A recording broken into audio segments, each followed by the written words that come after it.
Carpe diem, seizing the day for Canadians as we age.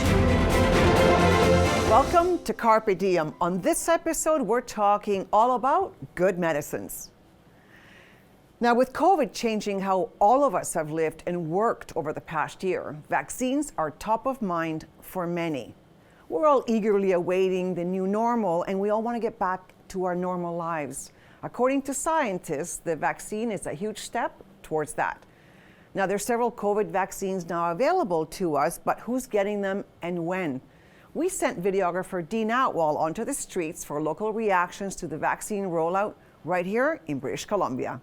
No, I can hardly wait to get mine, and I just took my mom the other day, so I'm good with it. I'll take whatever they give me. Yeah, you know, why not? Yeah, let's get it over with and behind us and get life back to normal. Well, here on the West Coast in British Columbia, we're in phase 2 of our vaccination rollout plan, targeting our eldest Canadians. Recently, that was expanded to include general population priority groups, including those in manufacturing, grocery store workers, and kindergarten to grade 12 educational staff. Yeah, I work at a school, so I'll get one before in April. Well, because it's a vaccine, you don't know what you're putting in your body. But I think you have to balance what the COVID could do to you too. I got vaccinated. I live in a recovery house, so we all got a chance to be able to get ours. I want this stuff to be done and over with. That's pretty much it. Reactions on receiving the vaccine remain mixed. I mean, some people, most people, I believe, maybe 70% of the people are for it. I think there are many who have, maybe a fear that if they took the vaccine shot, they are going to have COVID-like symptoms. And I'll just give you a sticky to put on your dash there, okay? You know, it seems very rushed, so there is a concern on that. But yeah, if I could travel without it, I'd seriously think about not having it. If I can travel with it, then I'd have it. 621. I think it's great. It'll be great to have herd immunity and be able to get back to some sense of normal. However, I am apprehensive about the AstraZeneca one. In spring 2021, Health Canada put a pause on the AstraZeneca vaccine. We're getting our shot tomorrow, and if we're offered the AstraZeneca or whatever it is, hard to say, we would say no to that because we're just not confident in that particular vaccine. If I was offered it like today, no, I wouldn't take it. I think it's good that we slow down and take a pause. I'm definitely for vaccines, but I'm not rushing to get one. More research, more time, more information is better, I think. My wife just had that shot today, actually, and she feels fine after having it. So, yeah, I don't know. I'm a little worried about it, but I'm hoping I get one of the other two vaccines when it's my turn. British Columbia hopes to have every eligible Canadian vaccinated here in the province by July the 1st. Dean Atwell, Joy Television. I was chatting with my elderly father in Spain on March 8, and he had just received his first dose that very morning. After a year in quarantine, his voice sounded years younger, just knowing that he was taking every precaution to stay healthy and alive. And we speak every day, and he's had zero side effects, nothing, nada. So that's encouraging, isn't it? When we come back, we talk about the integration of alternative and conventional medicines. Still ahead on Carpe Diem. What we do at the clinic is integrative medicine, looking at the root cause.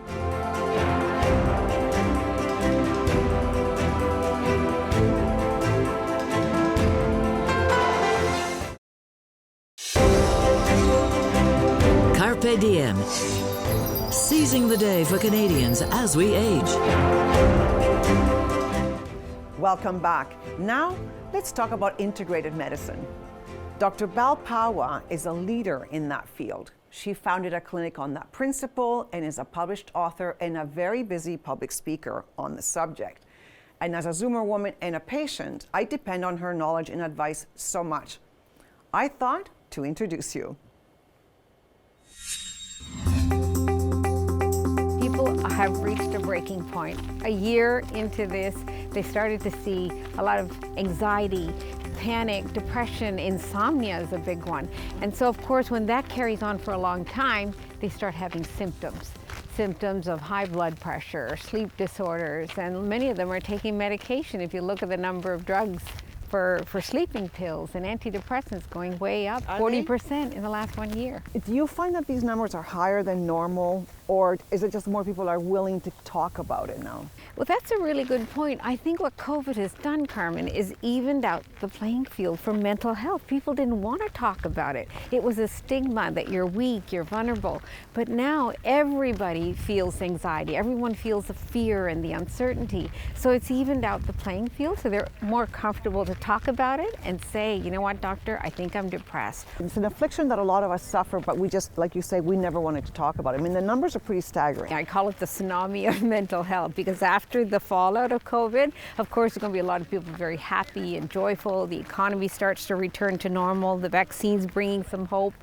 But the fallout, mental health is not like a faucet. You can turn it on and off. It took a year to get them down into that hole. It's going to take a little while to recover. And, you know, they need to learn coping strategies and figure out, are they mild, moderate, or severe? And if they're severe, sometimes they need more interventions. I have this wonderful thing. I tell them, look, meds. And they say, drugs? Medication? I said, no, meds. It's M is, you know, finding a mindset of resilience. We have to cultivate resilience. And when your mind is stressed, you choose bad things. But if you stick to the meds, E is for exercise. Get out, walk. And then the D, of course, is the diet. Be impeccable with your diet. People are eating a lot of junk food right now. Doritos prices went way up, right? Because yeah, junk food. And then, of course, in your diet, you have to think about supplements and vitamin D and things like that that improve your immune system. And the S is for sleep. Turn off your phones, turn off your laptops, and just go to bed and have a mindset for sleep. So meds is a really basic formula that everybody can do. It's cheap, it's effective, and it works. And so, Dr. Bell, I think one of the big important things that's happened out of COVID, like you were saying earlier, is the whole stigma of mental health, the I'm suffering quietly, like don't suffer quietly. No, in this particular case, it doesn't pay to be stoic and silent.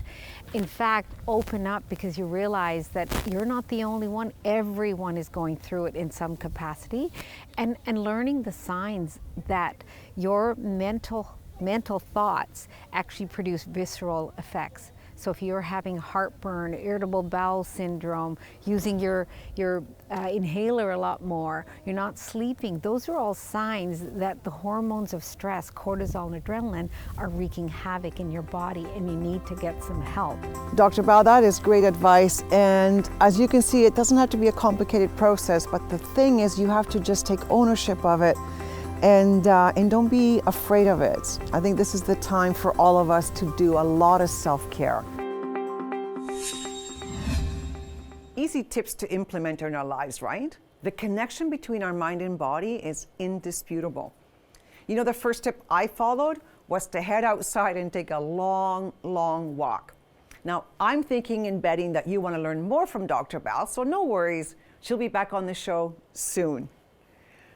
When we come back, we're talking about my health and wellness journey designed by my own DNA. Still ahead on CARPe Diem. This is 70 different factors about your body and how they're made up to show you what that path can look like for you for an optimized program.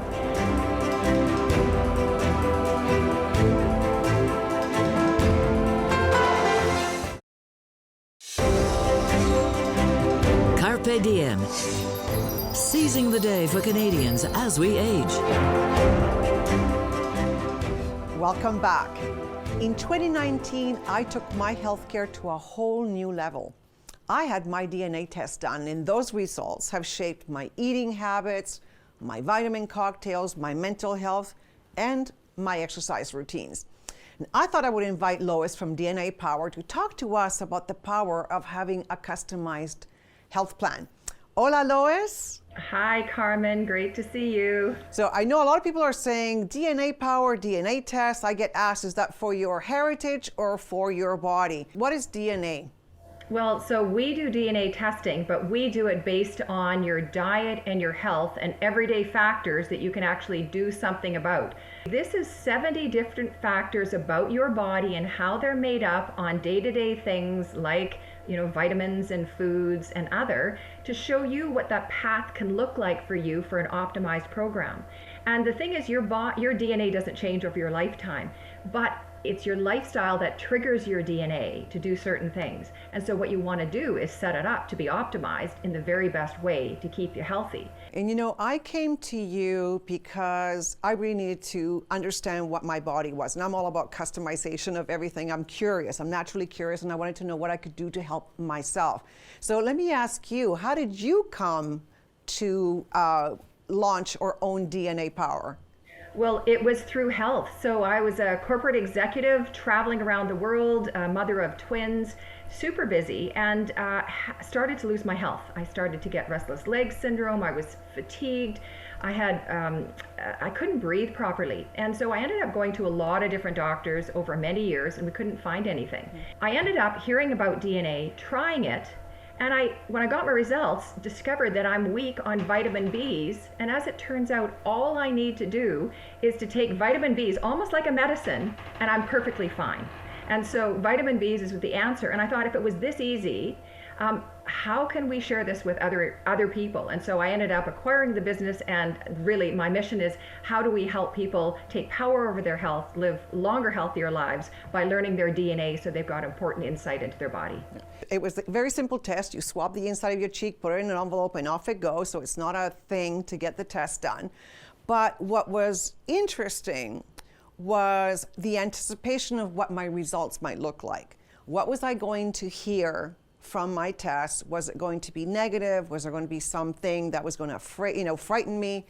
And how do you deal with that? Like, do you hear that a lot of people? It's like, oh, I don't want to know. Well, that's a good point. A lot of people are worried about it. But honestly, in our tests, there's nothing to worry about. It's just, if you've got good or bad fat genes or vitamin genes, it's not scary. It's empowering. It means, oh, that's why this doesn't work that well for me. Oh, I've got poor lactose genes. That's why dairy's been impacting me. It's like, aha. The aha bulb goes on for so many people. They might be nervous up front, but when they get the results, it makes sense, and it now is the motivator to say, I really do need to make some change. I know that this is valid, it's just about me, and my DNA is for life, so it's your roadmap and something you need to focus on. So do I have to do this test again? You only do it once. That's the great thing. DNA doesn't change, so once you've got your roadmap, you're set.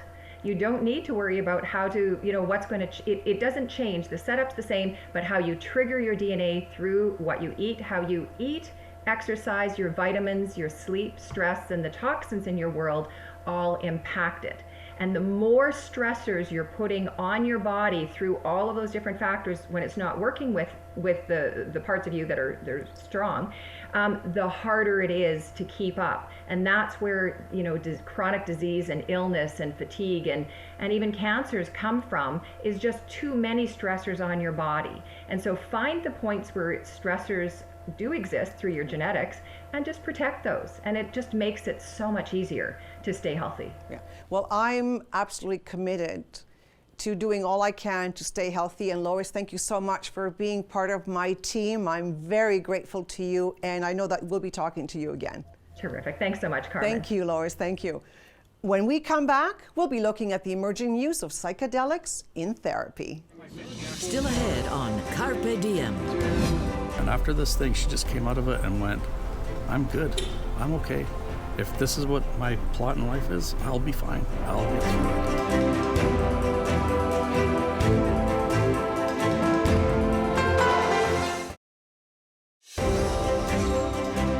CARPe Diem. Seizing the day for Canadians as we age. Welcome back.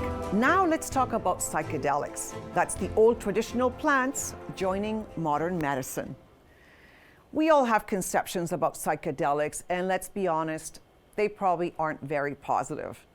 But recently, there's been increased research into Psilocybin, a drug that occurs naturally in over 200 different species of mushrooms. Now, researchers are only beginning to unlock the potential of this treatment. And when used responsibly and with supervision, of course, it is showing promising effects on the treatment of many mental health issues. Our final story today takes us to BC's Fraser Valley to meet one of the first 4 Canadians who was given permission to use psilocybin by Health Canada. And then I remember at one point hearing this person just wailing and crying and thinking, who is that? And then I realized it was me. And I was sitting up and I was just crying, letting go of all the grief and the pain and the trauma from all my treatments and everything that I'd gone through the year before. After being told that she had little over a year left to live due to cancer, Abbotsford resident Laurie Brooks turned to psilocybin therapy, specifically magic mushrooms. Yeah, this is my art space. This is where I spend my afternoons usually. Just the thought of not seeing my kids get married and not seeing grandkids or any of that stuff just was so hard too. And I was just crying all the time, not sleeping at night. There's people that worry about death all the time, but until you're faced with it, like I can say all I want, oh yeah, I'm not that scared of death or whatever, but until you're actually faced with it, and have to deal with that emotion and how that affects you, how it's going to affect your children, it's going to affect your marriage, like all these things that combine into that whole thing. Well, that's a lot of fear and it's a lot of anxiety, and Laurie's always had some anxiety. She's always struggled with that kind of stuff a little bit. I did my first psilocybin trip in October of 2019. The use of psychedelic mushrooms became illegal in Canada in 1974. Laurie is one of 4 Canadians who have become the first to be exempt from this ruling since then. Psilocybin is the active agent in what most people would understand to be magic mushrooms. What we like to say, it's a mind manifester. So under the influence of any psychedelic agent, under brain scans, we notice the whole brain lights up to itself. In other words, the communication of the brain under the influence of psychedelic agents is far more cohesive and robust than when we're in our normal day-to-day life. But these differences allow that communication of the brain to deal with past emotional traumatic injuries, to break patterns of behavior and thought that have been intractable for years, allowed mood to elevate. There's just wonderful kind of outcomes that come from this done in a certain way. So they put eye shades so everything is in your head. And then there's a playlist, a 6-hour-long playlist that you listen to, and all the music has been put together by a music expert for this purpose. Do you remember some of the music? Was it like a lot of heavy classical music that was, and I remember that part of my trip being in these scary places, and that's when I had to deal with all of the really tough stuff. And I felt like I was back on this beach in Maui where these big waves come rolling in, and I kept getting knocked over. And I'd just stand up and another one would come and knock me over, and it was just all the grief and pain that I was working through. And eventually they got less and less and less, and I was able to let it all go. And then later on, it was much lighter. There was a few Beatles songs and just happier music near the end. We were at this clearing, and then the lights started coming up, and I went, oh, this is beautiful. I don't even have an image, I just know that it was beautiful.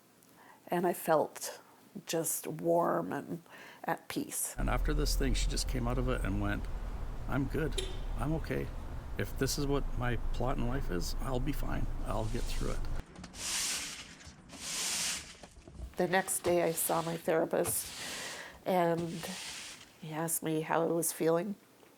I said, well, I see my cancer in a box beside me on the floor. It's not this black cloud hanging over me anymore. It's on the floor. He said, wow, that would take 10 years of therapy to get somebody to that spot, and you're there in 6 hours. 10 years of verbal therapy? Yeah, of talking. Why is it so important for cases like this, end-of-life therapy? We're all mortal. You know, death is something that is part of the human condition. But to be able to have something that can relieve that heaviness, that thing that just dampens all life out of us, wouldn't that be a wonderful thing for Canadians? Well, I'm all for legalizing it for therapeutic use, for sure, because it made all the difference for me going through cancer the second time and now facing it a third time. One of the things that I've always said is we have the right to die in Canada, but what about living? I don't want to die yet. I know my death is probably coming sooner than I like, but I have a lot of living that I want to do still. And so how do I enjoy that? And psilocybin has allowed me to do that. With mounting evidence as to the positive effects of psilocybin, it's clear that many are now researching the medicine of mushrooms. Dean Atwell in Abbotsford. With so many diseases affecting our lives, I'm all for alternative, conventional, and integrated medicines. If science supports it, so will I. You know, whatever resonates with you, follow your best path forward for your optimal health. We know that quality of life is exactly the riches at the end of the rainbow we all desire. Gandhi said it, it is health that is wealth, and he was right. And that's the show. If you want to have a topic covered here, do get in touch. And remember, as our CARPe president, Moses Neimer, always says, the best way to keep going is to keep going. So carpe diem and seize your day.